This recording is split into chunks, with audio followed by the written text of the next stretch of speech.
Here's a cruise truth no one talks about. Balcony cabins? They're overrated and overpriced. While most passengers are busy upgrading, I've been quietly saving money and enjoying better cruises. How? By booking the one stateroom most people avoid. The inside cabin. Stick around because what I'm about to share might just change the way you cruise forever. Let's start with the obvious. Balconies are beautiful. The idea of sipping coffee while watching the sunrise at sea sounds dreamy. But let me ask you something. How often are you really in your room? If you're like most cruisers, you're out and about, enjoying shows, dining, lounging poolside, or exploring ports. That balcony ends up being a very expensive chair you barely use, and yet it costs hundreds, sometimes thousands more. Now let's talk numbers. Inside cabins are usually the most affordable staterooms on the ship. I'm talking hundreds of dollars in savings per person. That extra money, you could use it for specialty dining, shore excursions, or even a future cruise. Why blow it on a view you'll only catch while brushing your teeth? Here's the part most people don't realize. Staying in an inside cabin doesn't mean missing out. You still get access to the buffet, the pool, the shows, the dining rooms, all the main attractions. You're not getting less cruise. You're just spending smarter. Let me tell you, inside cabins can be cozy. They're dark, quiet, and honestly, surprisingly comfortable. In fact, that pitch-black room makes it easy to sleep in. No sunlight waking you up at 6 in the morning. I've had some of my best sleep ever on a cruise, all thanks to a tiny windowless room. Inside cabins are all over the ship. You can pick a location close to the elevators, near the pool deck, or midship to avoid motion. Plus, since you're not shelling out for ocean views, you've got more flexibility. You can actually prioritize convenience instead of a window. If you're the kind of cruiser who loves activities, games, and mingling, you probably won't want to hang out in your room much anyway. Inside cabins give you everything you need: a bed, a shower, and a place to change. Then, it's back out to the action. Here's a secret. Inside cabin folks don't get FOMO, fear of missing out, the same way. Why? Because there's nothing to miss inside your room. You don't sit there gazing out the window thinking, I should be out there. You are out there, living it up. I once saved over $800 by choosing an inside stateroom over a balcony. And guess what I did with that money? Booked a massage, ate at every specialty restaurant, and still came home with souvenirs. When you're smart with your stateroom, you gain power over your cruise budget. And honestly, that feels pretty darn good. Here's where things get fun. There are lots of clever ways to upgrade your inside cabin experience. Bring magnetic hooks to make the most of wall space. Use a battery-powered nightlight for nighttime bathroom trips. And hang a shoe organizer over the bathroom door to store toiletries? Small room? No problem. You just need smart solutions. Balcony doors can slam. People can party next door. And sometimes those open deck areas aren't as peaceful as you'd expect.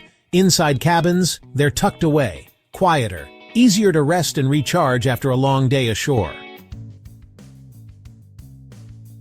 Let's be honest.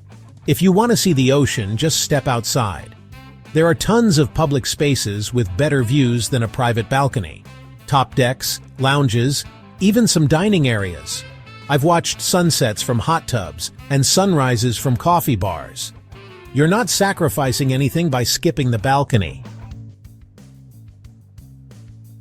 Traveling with kids or grandkids? Inside cabins can be a lifesaver. They're more affordable, meaning you can book multiple rooms if needed. And with less natural light, they're easier for getting little ones to nap.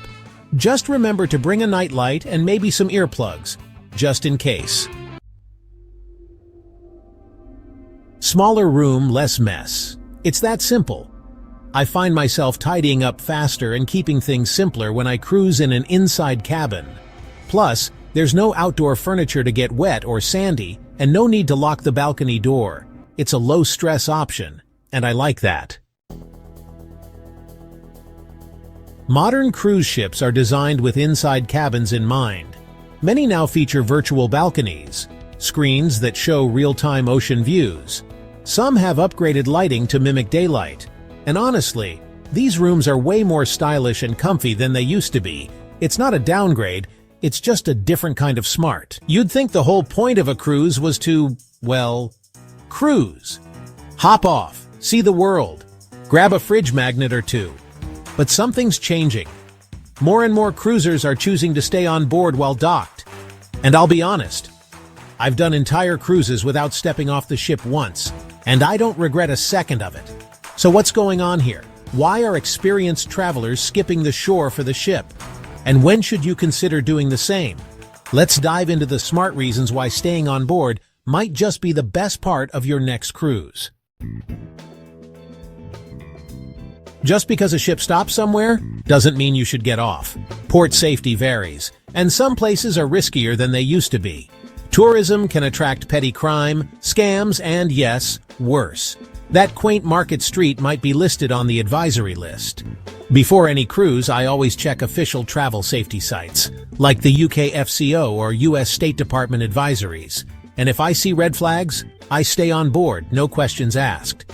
This has kept me away from recent unrest in Cozumel, concerns in Honduras, and warnings in parts of the Bahamas. Sometimes the pool deck is the safer adventure.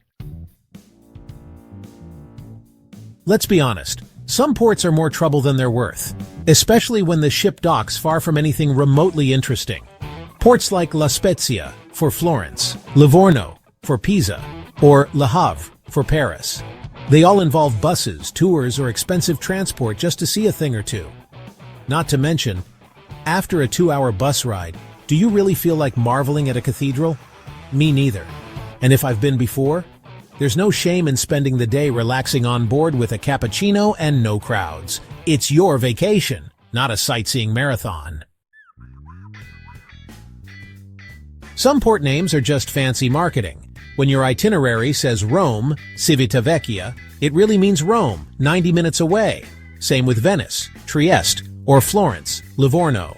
You're not docking by the Colosseum, you're docking by a bus depot. I now double-check ports with tools like what'sinport.com to see exactly where we're stopping. Because if I need to spend hours getting to the main attraction, I'd rather spend that time on deck with a good book and a better view. Cruise ports are getting crowded, especially in peak season, and nothing kills the vibe like 15,000 cruisers descending on the same tiny island. I once checked cruisetimetables.com before arriving in Nassau. One day had 2 ships, the next had 6. Guess which day I chose to go ashore? If a port is slammed with megaships, I'm not elbowing my way through souvenir shops. I'm claiming a lounge chair with a view, while everyone else waits in line. Some places simply don't want us anymore. It's a growing trend in over-touristed cities. Barcelona, protesters with water guns. Venice, actively limiting ship arrivals. Bergen and parts of Norway, posters literally telling cruisers to go away. If the local vibe feels hostile, I take the hint and enjoy the serenity of the ship instead of playing the unwanted guest ashore. Let's talk value. Cruises now come loaded with add-ons and upcharges, from drink packages to spa passes to private cabanas. If you've paid hundreds for extras, why spend the day ashore? On port days, I've had thermal suites all to myself. I've had the same cabana others paid a fortune for, minus the crowd, and lunch at the buffet without waiting for 20 people ahead of me to slice roast beef. Sometimes staying on board feels like having the whole ship to yourself. Here's a simple truth. Your drink package doesn't work in port. That $80 a day fee, totally wasted if you're out touring, even if you're not a big drinker. The same goes for coffees, sodas, mocktails. They're all prepaid but only available on board. So on days when I want to relax with a few cold ones or hot lattes, I skip the port and soak up the savings. Cruise ship Wi-Fi has improved. Thanks, Starlink. But when 3,000 passengers are all trying to FaceTime their cat at once, good luck. On port days, though, the bandwidth is wide open. It's the best time to check emails, upload photos, or finally stream that mystery show you started last year. Sometimes the internet is faster than the shore excursions. Want to try the spa but hate the price tag? Try it on a port day. Massages, facials, and wraps often drop 20 to 30% when everyone's ashore. Specialty restaurants do the same, especially for lunch. I once had a 3-course steakhouse meal for half the evening price. Plus, no scrambling for reservations. Staying on board can be luxurious and cheaper if you know when to do it. Sometimes the ship is just too good to leave. Resort-style ships like Symphony of the Seas or Norwegian Viva. They're floating amusement parks, water slides, go-karts, trivia games, afternoon tea, and you can't do it all in just sea days. So I skip a few ports to enjoy the ship without waiting in lines. It's like getting a private resort day, without the resort fee.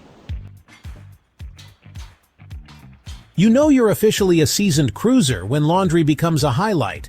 On longer cruises, clean underwear starts feeling like luxury. But here's the thing. Most cruisers don't realize that laundry rooms are ghost towns on port days. No lines, no stolen dryers. And you might even score an iron that works. I now bring a book, toss in a load, and pretend it's a relaxing spa ritual. Bonus tip, some cruise lines offer mid-cruise laundry specials.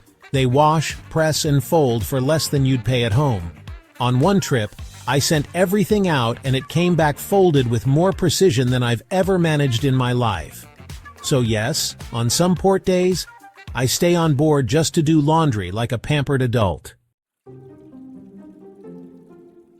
Cruise spas know we're not all made of gold, but they do have a sneaky trick to make services feel less outrageous. Port day discounts. Massages, facials, maybe even a seaweed wrap if you're feeling adventurous, all slashed by 20 to 40%. And best of all, no relaxing to the sound of bingo over the intercom. It's peaceful. It's serene, and no one's trying to sell you miracle wrinkle cream, at least not as aggressively. I always check the spa flyer the night before port and book a treatment, while everyone else fights over beach loungers in town. It's the only time on a cruise where the relaxation actually feels like a bargain. If you've ever tried finding a lounger at sea on a sunny day, you know it's like playing musical chairs, with towels. But when the ship docks and the crowds vanish, it's pool heaven. No kids cannonballing, no loud music, no spilled daiquiris near your book, just you, the sun, and a hot tub with actual elbow room. I once had the infinity pool all to myself and felt like royalty. If you're someone who loves the pool but hates the chaos, a port day soak is absolute bliss. Just don't forget sunscreen. Empty pools mean fewer witnesses to warn you about lobster-level sunburns. Here's something that doesn't get enough love. The bartenders. They're some of the best conversationalists on board, and they know all the ship gossip. But when the ship is full, they're pouring drinks faster than you can say extra olives. On port days? Different story. I can sit at the bar, sip a mocktail, and chat about favorite ports, weird passenger stories, or where to find the best espresso martini on board.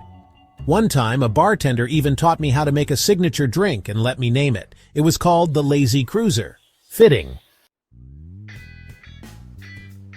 This might be the most underrated perk of staying on board. You don't have to do anything. No rushing, no queues, no excursions. You can sit on your balcony, read a book, stare at the ocean, and enjoy that rare thing we forget exists, stillness. Sometimes I grab a tea, park myself near a window in the cafe, and people watch the few others who also stayed behind. It's like the ship breathes differently on port days. Quieter, calmer, almost spa-like. Honestly, it's my favorite kind of vacation day. The one where no one expects anything from you at all. Here's the deal. Balcony staterooms are nice, but they're not essential. Not for every cruiser, and not for every cruise. If you want to cruise more often, spend less, and still have a fantastic time. Consider the humble inside cabin. It just might surprise you. Thanks so much for cruising through this with me. If you found this helpful, give the video a thumbs up. Have questions or your own cabin tips? Drop them in the comments. And if you haven't already, subscribe for more cruise advice every week. Until next time, happy cruising and smooth sailing!